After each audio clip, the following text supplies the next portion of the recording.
All right, this part two, I wanted to break it down or break it up also because I made a small little error on the count because the Gregorian calendar, the American calendar that we use, um, it's a little bit backwards on the count when it comes to the biblical time. So biblical time, it starts when the sun sets and then ends when the sun sets the next, sunset to sunset. Okay. Sunset, sunrise, sunset. There's one complete cycle. All right. Um, and once that sun sets, the second time it's the next cycle or whatever. So let's go into it. So evening of Saturday, April 12th, 2025 to Sunday, April 20th, 2025. All right. So why does it start on evening? Because the Pesach starts when the sun sets. All right. When the sun sets, Pesach starts. And then when the sun rises after the evening of Saturday or Shabbat, or on this specific year, it's on Saturday. So the evening and this specific year is on the 12th, if you go according to the calendar. If other brothers have other dates, but we're not doing that. We're just going to keep it simple to the calendar. So I've been doing it according to the calendar. Also being homeless, I don't have an assembly and all that type stuff. So like the book of Tobit, I don't have brothers to come scoop me up because I serve the Most High and keep his feast, to come scoop me up and enjoy the assembly with them. It's like Pharisee, Sadducee stuff, You believe in the resurrection of the dead. They don't. Small little doctrinal issues make brothers divide and things like that. So they don't want to deal with you. They'll say something like, we not in the same spirit, but it's really like you just don't agree on petty doctrinal issues and you blow it up to the point where you make brothers seem like they so fucking evil and wicked, so you don't want to deal with them, But if you put brothers together and see their characters, then you can choose out of all of these assemblies which brothers are actually good brothers. You can't tell just by looking at one assembly saying something about somebody else. You got to put them together and see how they interact just in natural environment. Don't set nothing up or nothing. Just they got to be around each other naturally, and you got to see how the things work together, how they treat each other and things like that. Are they gonna start just cringing and frowning off nothing? Nobody even talking yet. It'll just be stuff like that, man. So off that, that's why I haven't been able to find an assembly. Brothers just don't rock with me. So again, also because I proclaim to be a rabbi, and they say they Morey, so it's a rabbi is greater than a Morey, and they don't like the sound of that stuff like that. So they be just, it's crazy. Anyway, so again, according to the biblical time, it starts in the evening. Okay, the cycle starts in the evening when the sun sets. So for Pesach, it's going to be when the sun sets. Okay, the evening of Saturday. All right, which is after the Sabbath day. All right, and then Sunday would be matzah, the feast of matzah. Chachamatzot, unleavened bread. So that's the first day of unleavened bread would be on the 13th. All right. The 13th according to the American calendar, the 13th when sun risen is the 13th. So it would be the 13th sunrise. So but this year, the way it's been falling according to the calendar here, the Sabbath day is 2 rest days. So it says here that Pesach is evening of Saturday, but evening of Friday, meaning Friday night, is Shabbat. It's the preparation night for Shabbat. And then Saturday is Sabbath day, right? Naturally. And then when the evening comes, Sabbath night or Shabbat night, actually the Sabbath night starts Friday night. Is that really? So Friday night and Saturday is actually the whole Sabbath cycle. But here, when Saturday night comes, it sounds backwards, right? Saturday night is really actually the next day, is actually day one, but it starts at night. So day one night and then day one day. So day one night and day one, that's what we do by the numbers. So day one night is the evening of Saturday, and then day one day is Sunday. All right. So anyway, you got the 2 rest days. But I'll put it this way: Friday night, Saturday. Okay, that's your Sabbath. When the sun sets on Saturday, you got sun night and Sunday. Okay, which is going to be actually your Pesach and your unleavened bread. It just says evening of Saturday, but I'm saying sun night to kind of make more sense. Friday night, Saturday, Saturday night, Sunday. Friday night, Saturday, Saturday night, Sunday. All right, that's your 2 cycles right there. So those are 2 rest days. One more time. Friday night, Saturday, Sabbath, which is the whole Sabbath. Saturday night, Sunday. That's how you would put it in the way I'm saying it. Okay.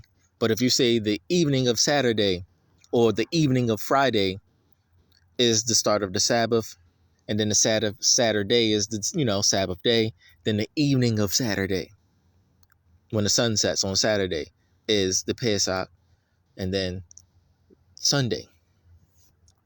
All right. So that's 2 rest days. And the 13th, when the sun is risen, on the 13th would be the first day of unleavened bread, Chachamatzot. And today is the 15th. Yes, today is the 15th. So that's 2 days. So I shut myself up till yesterday, to the 14th. So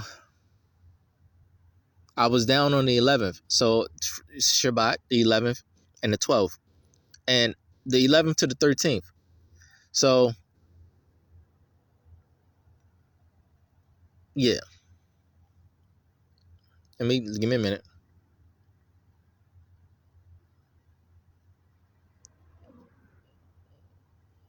It's going to be, yeah, it just started on Friday. Friday, I came from the library and got some burritos, unleavened bread, beef, because beef is the original meat that was used in unleavened bread. It was the calf. Now it's the lamb. So I just use that as a substitute, which is good. Also, if you don't have lamb, you can use beef or cow or calf, which is what Abraham used before they destroyed Sodom and Gomorrah. They ate calf. They was holding the feast of unleavened bread. So you can do that. That's a good substitute. But I got mine at 7-Eleven. Food stamps. I'm homeless. Got me a burrito and a half, or a burrito and a short burrito, beef, and I was good. Ate it in haste. I did what I could do with my homelessness. So I did it in an observing way. I just don't want to talk about it because I'm not in a position to, really, and I don't have an assembly. I'm not talking to anyone. It's just a generalization of a video. So off that. So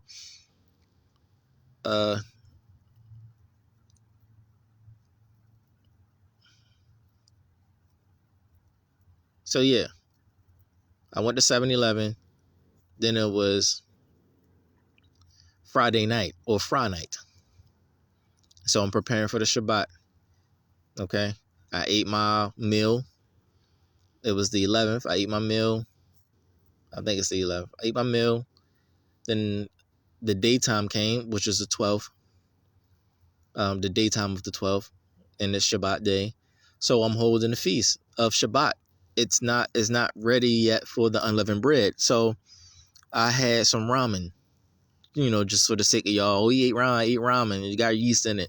It wasn't yet Pesach or the Feast of Unleavened Bread, just in case anybody want to debate. Oh, well, ramen is made as noodles is made with leaven and got flour in it. Whatever. People be hyper. So I just for the sake of the hyper people, I didn't want that debate. So I just ate my ramen, and that was what I ate. And I had a small little snack, some sunflower seeds, I think. And I ate that, rested. Then when sun was setting on the Sabbath day, okay, it's now Saturday night, which is going into the feast. So Saturday night is now Pesach for this particular year, 2025. It's Pesach. So I'm holding Pesach. I ate my burritos in haste. Okay. And before the sun risen, I just finished all of my burritos. I just finished them. ate it all in haste. And then when the sun rose, it was unleavened bread. All right. And that's the 13th when the sun is risen. Then when the sun set on the 13th, I stayed still confined and until the next day, which was the 14th.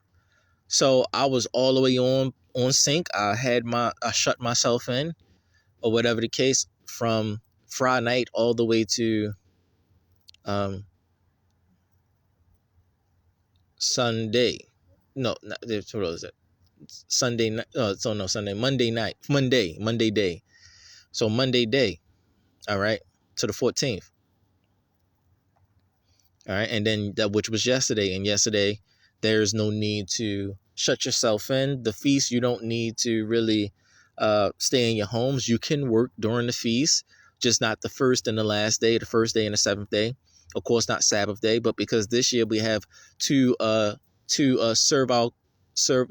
convocations, 2 rest days, you can't work for 2 days in a row. So it's just funny this year. Some brothers might not know I know that, but yeah, it's funny this year.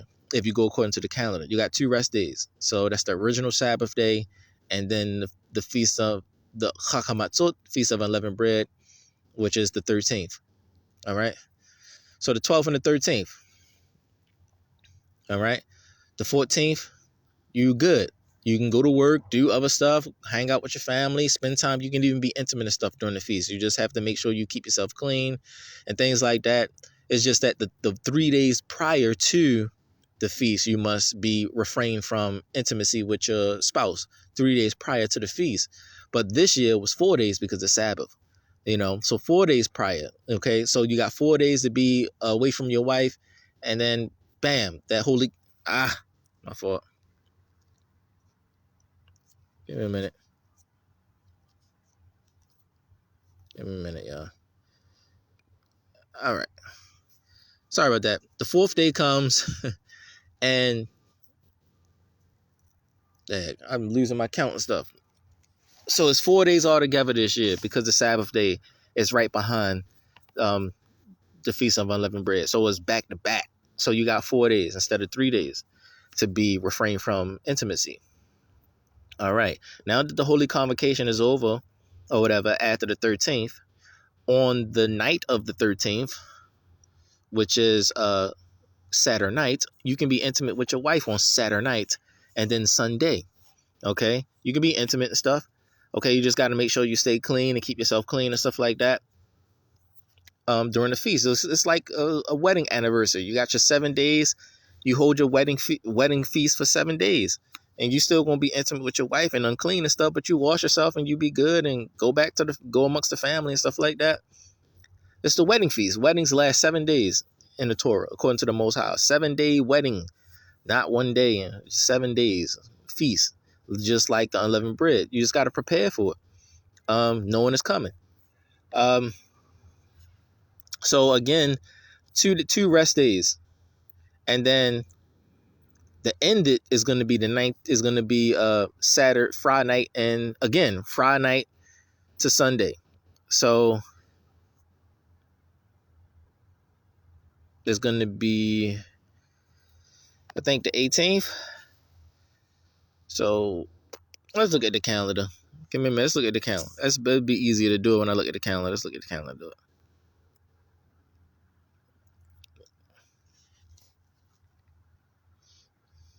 All right. So the calendar is here. All right. So Sabbath day started. I went to the clinic on the 10th. So I had to be prepared. Went to the clinic on the 10th to see what I need to do. She said, wait 10 days. All right, 10 days. All right, to get my referral and try to see optometrists and stuff, but people, whatever. Friday. All right, so the 11th, Friday night is the 11th. That's the Sabbath. Friday night is the preparation. Friday night, Saturday. And then that's the whole Sabbath day. And then when the sun sets, you come into Saturday night. And then you have Sunday, which is the Feast of Unleavened Bread. So you have back-to-back rest days. So you're going to be resting and shutting yourself up from Friday night on the 11th all the way to Sunday. to sun night. So from Friday night to sun night on the 13th, you shut yourself up, 2 rest days. You gotta be clean 3 days prior to the feast. So it's like out the 8th or something like that. You gotta be refrained from your wife and your spouse. No sexual intimacy with a spouse and stuff like that. If you peed on yourself or some shit like that, just clean yourself up. That's just regular old using the bathroom. It's just talking about intimate juices, conjugation, and conjugal, marital liquids and stuff. Eggs and sperm. It's all about eggs and sperm entering into each other because they germinate and things like that. So you don't want to be germinating on the feast. So if you peed on yourself or peeing in the toilet or some shit, that's different. You just peeing, okay? Bacteria and germs. But if you're having sex, that's germinating. Children are being conceived and things like that. The most I don't want to see that inside your body while you're. So it's just the reason why it's specific. Being intimate and stuff, you're not focused on the Most High. So by the 8th, you're already preparing yourself, refraining from your spouse. Friday night on the 11th, all the way to the 13th. Okay, sun night. All right, and then by sun night, you have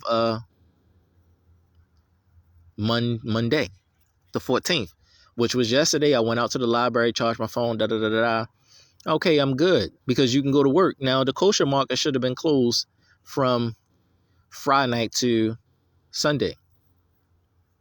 And then by the time Monday comes, they could be open if they wanted to.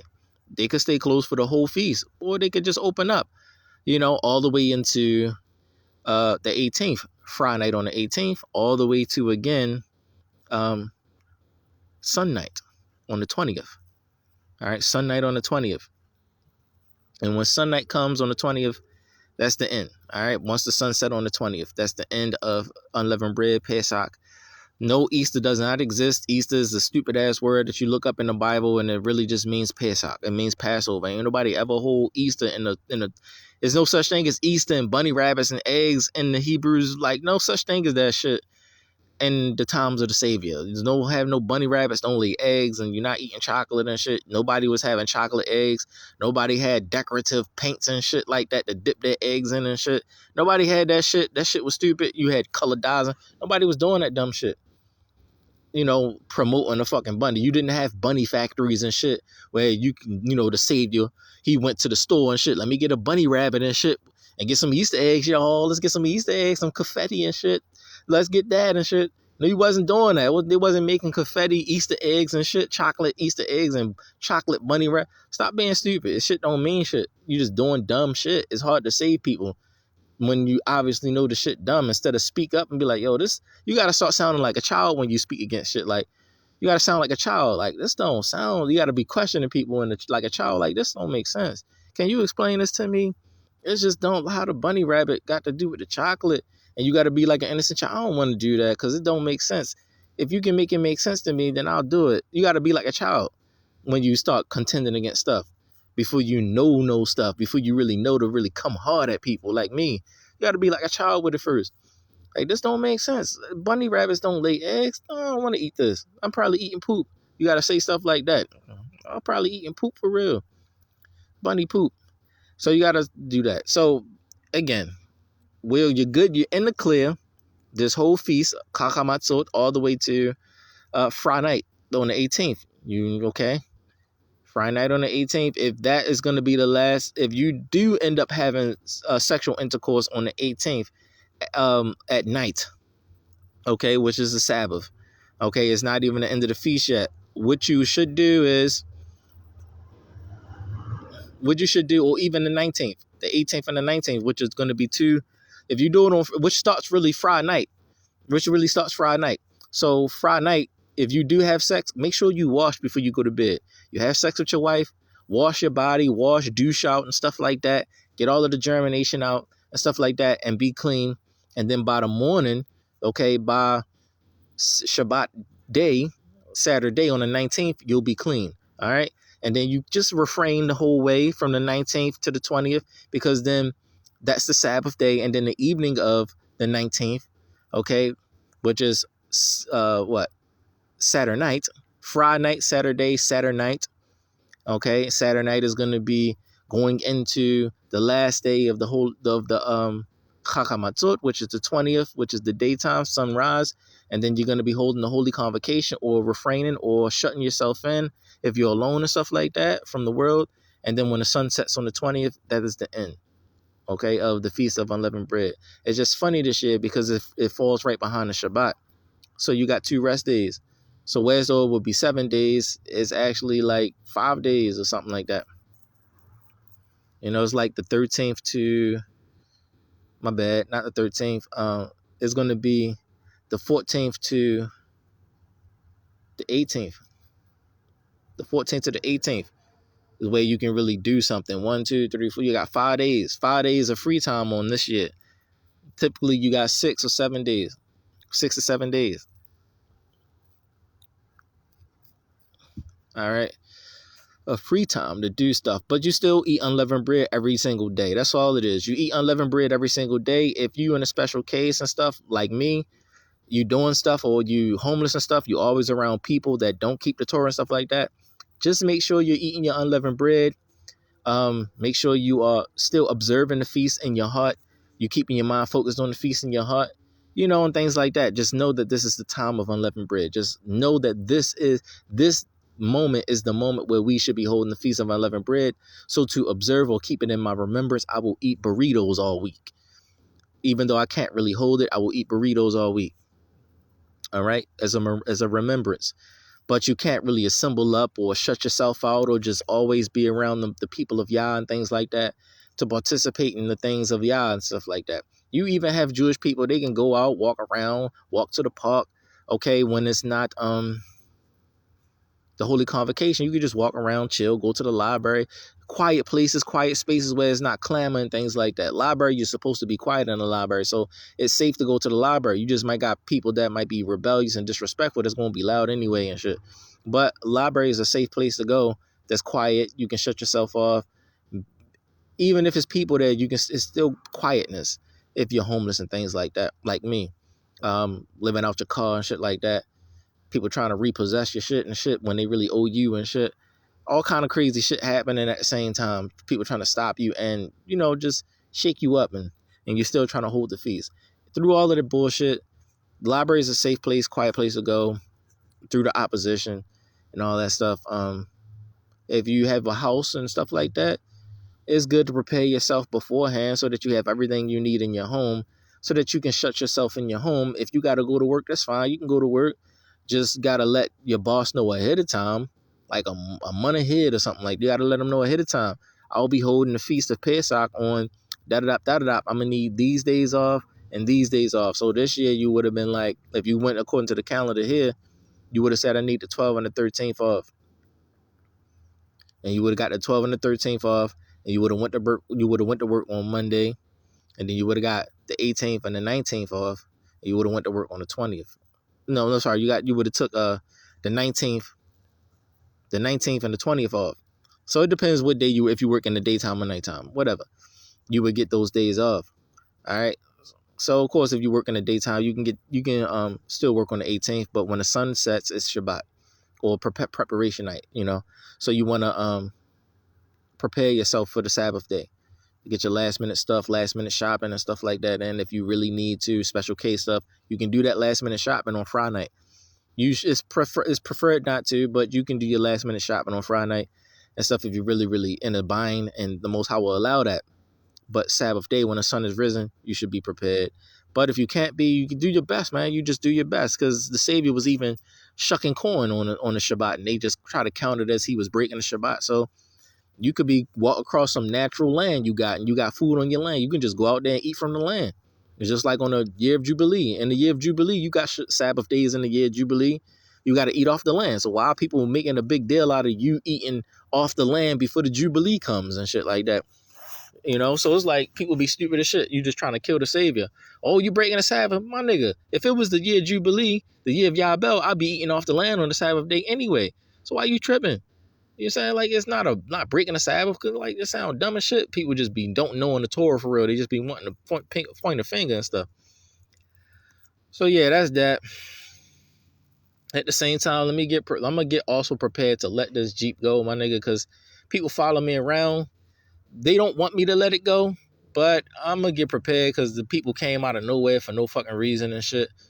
And I don't want no other dumbass reasons people coming to get shit earlier before the time and shit.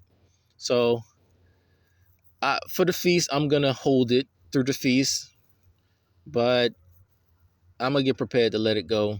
It's the decals are up on July.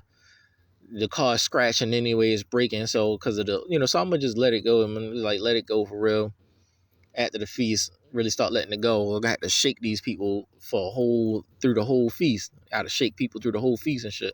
Because people don't want me to charge my phone in the library. They want me to charge my phone with pick gas in the car and charge. People just want me to pay for shit. Like you homeless, they just want you to pay for shit. Want you to pay for water. So they disrespectful as shit, cutting the water off. Then they want you to pay for battery power for your phones and shit. So we gonna do that little trick that we did with taking a car and shit.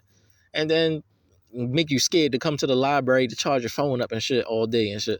Because you be charging your phone up all day. You be here all day. Because if I'm there all day, they got to cut the water off all day because they being disrespectful as shit. So, I'm so fucking important. Sorry about that, y'all. Wait a minute. I'm so fucking important that you cut the water off. You cut the water off in the library all day when I'm there. But when I'm gone, they cut the power back onto the water fountain like I don't know that and shit. And people can get water. I'm not stupid, yo. And then they broke the water fountain on purpose so people can't press the thing. It's like you can't put water in your bottle. They cut the water off and they don't want people getting free power and shit out the library. It's the public library. It's always been like that all over the country. It's like you go to a public library, you get free Wi-Fi, free power, you charge up, use the computers and stuff. Water fountains always been free. The bathroom's always been free. It's like that in the public library all the time.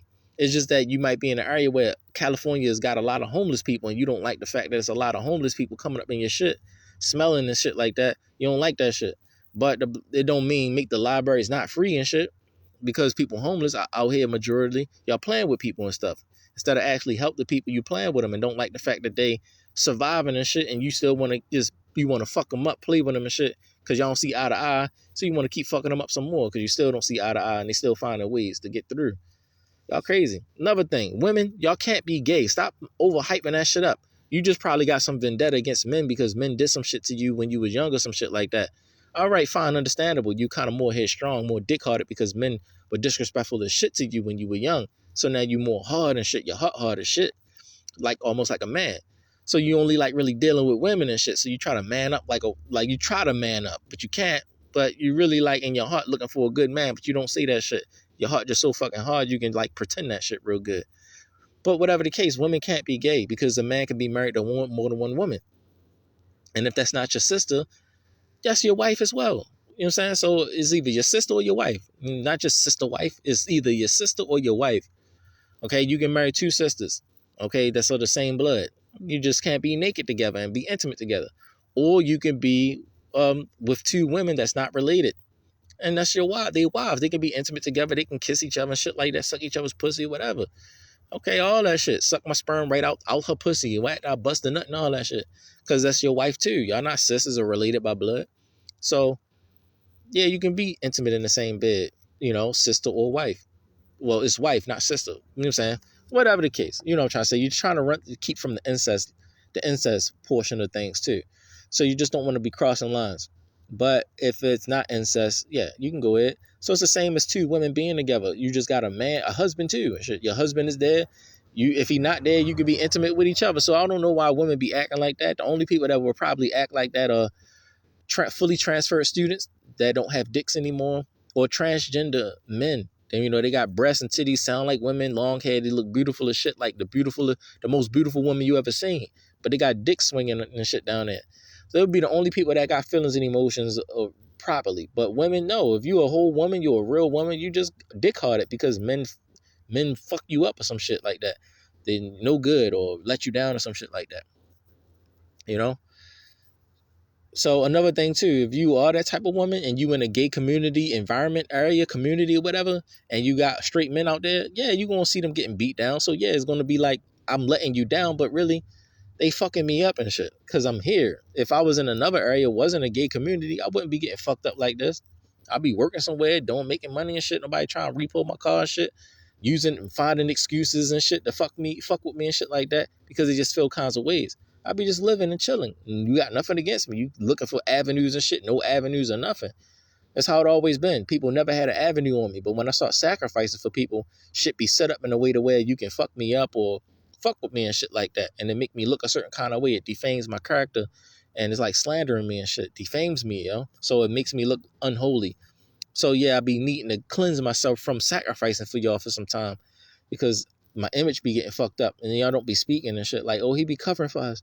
So it just look like I'm a piece of shit. Part of sacrificing is letting people know that this person is sacrificing for you. Otherwise, people ain't gonna think that this person's sacrificing for you, and they're gonna try to come for you anyway. If you say, "Oh, he's covering for us and shit," oh, okay, so it's not his fault that none of this stuff is to blame on him and shit. So it helps cover me from being defamed in a way. Anyway, off that, just wanted to say about the Pesach. This is the part 2. I talked about the Westlake Financial thing in the part 1. If you didn't see that, you can watch that. How that happened, how that started and shit. People be playing and shit. I'm not just here. I'm not just here to be here. People be just trying to take matters into their own hands. It's like leaning on your own understanding, but you're not listening to the Most High. I'm listening to the Most High. So what happens is you end up getting outstepped anyway and shit, or something like that, or something comes back on you later. I'm like, damn, I shouldn't have did that shit, right? Because you was leaning on your own understanding with your feelings and emotions at first. You was in the heat of the moment, I want to dethrone God and shit. You was in the heat of the moment, felt like you really could dethrone God, never seen him before. Then later on you calm down like, damn, what the fuck was I thinking? So y'all still do that shit. Y'all satanic people still have that energy in you, that same heat in you, and y'all cross lines and do shit to people and then later on be like, damn, I shouldn't have did that shit. Unless somebody, put pressure on you right away. You don't feel it. But when the pressure's off, y'all do dumb shit in the heat of the moment. Later on, y'all be like, damn, that was dumb as shit. It's all the same shit, yo. But whatever the case, let me try to enjoy the rest of my feast. I'm going to try to, at least one time go to Taco Bell. I want to prepare myself, want to pay. I'm going to get my stuff. You can make your transactions and stuff, too, in the middle of the unleavened bread feast. You can make your transactions stuff, too. Just make sure by the time Friday night comes on the 18th all the way to, Monday, you got until sunset on the 18th. You got till Friday night. Friday, when the sunset on Friday, you got to shut it down if you can. Try to make the plans as best you can. No transaction stuff if you're holding the fees. And you have until Monday, sunrise. All right? Or even just Mon night. Mon night. So that's going to be, as they call it, Sunday night. But it's going to be Mon night. So when the sun sets on Sunday, you can start doing transactions and stuff if you need to. Because the sunset, it starts the next cycle, the next day actually, or the next cycle. All right, so anyway, all right, sunset on the 20th is the end of the feast, and sunset on the 18th begins the 2-day shut-in, the 2-day holy convocation, the 2-day Sabbath or whatever. All right, I think I was clear enough. I hope I was clear enough. I messed up on the first video. I was getting it twisted up and shit, like the 12th, and I was messing it up. Wasn't looking at the calendar. I'm just saying it because it be messed up how you got to look at it and stuff. Because the 18th, we look at it as Friday and then Friday night, but it's not. It's Friday and then Saturday night. So sorry, y'all. It can be twisty and stuff according to the calendars and how the Bible look at things. So sorry about that. According to the Bible, you have to the sunset on the 18th, to sunset on the 20th. To be resting and shut in, or whatever the case. Holy convocation, no servile work. But it's the 15th, so you got a few days. All right. So with that said, you can handle business, open your shops, make your money and stuff like that. Do business and stuff until the sunset on the 18th, all the way to sunset on the 20th. You good. So with that said, shalom. Maybe sorry, I should have did this because it was the 2-day rest day. I should have did it just for that. I'm thinking like you don't really need me to say anything because you got many different brothers, but I should have said something because it's a 2-day rest day, the Sabbath and then the feast. of unleavened bread. So with that said, Shabbat Shalom, y'all. Chakamatzot. Asher Chakamatzot, rather. All right.